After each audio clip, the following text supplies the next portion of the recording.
जो शरणागति से हीन भक्ति है उसमें भारी कठिनाई है। वहां जिम्मेदारी खुद की रहेगी,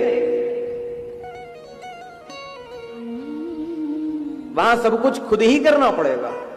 यहां भगवान कर देंगे गुरु की इच्छा से। तो वो जो भगवान ने कह दिया हम त्वा सर्व पापेभ्यो मोक्षयिष्यामि मा शुचा, तो मां शुचा में सब कुछ है ना। ये तो नहीं कह रहे हैं भगवान की मेरी भक्ति करो, शरण में आ जाओ। सर्वधर्मान परित्यज्य मामेकम शरणम व्रज।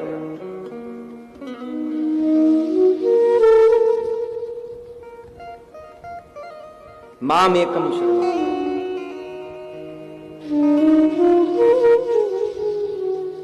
ये तो नहीं कहा माम भक्ति करिष्यत, ये नहीं कहा। मामेकम शरणम व्रज अहम त्वा सर्व पापेभ्यो मोक्षयिष्यामि, मैं तुम्हें सारे पापों से छुड़ा दूंगा। तो जहां भक्ति में पाप व्यवधान बन जाता है, बाधक हो जाता है, भगवान तो सारी बाधा ही खत्म कर रहे हैं, तो भक्ति तो हो ही जाएगी, ऐसे ही होगी।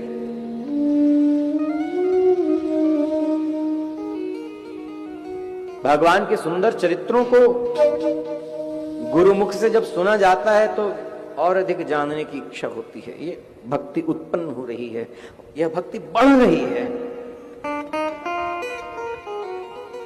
और भक्ति के पुत्र हैं ज्ञान वैराग्य, तो ज्ञान भी हो जाएगा, वैराग्य भी हो जाएगा। ये अलग से करने की जरूरत नहीं है।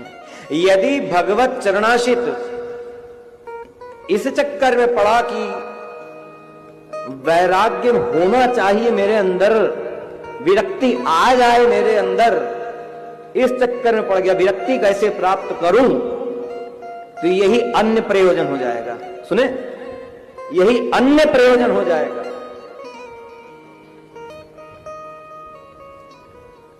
और होना कैसा है? तथैवानन्य प्रयोजन। अनन्य शरणो नित्यम तथैवानन्य साधना भवेद अनन्य संबंध तथानन्य प्रयोजन।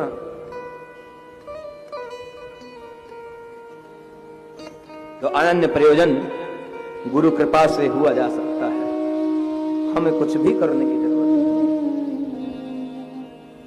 कहा है शरणागति वैसी है जैसे दूध मुहा बच्चा होता है, जो मां के वक्ष से दूध पा करके पोषित होता है, बढ़ता है, उसको दूसरा कुछ करने की जरूरत नहीं। तो उसको वो आहार भी कौन प्रदान करता? वो मां प्रदान करती है, कोई और प्रदान करता है? दूध मुहे बच्चे की बात हो रही है। वो सर्वथा मां पर आश्रित है, मां के आश्रित है, तो मां के आश्रम में ही वो पोषित हो रहा है। ऐसे ही गुरु के, भगवान के और भगवान के प्रेमी भागवतों के आश्रय में जीवात्मा पोषित होता रहेगा, अलग से पोषण का साधन करने की जरूरत नहीं है। तो ये अनन्य साधन हो गया, अनन्य प्रयोजन हो गया।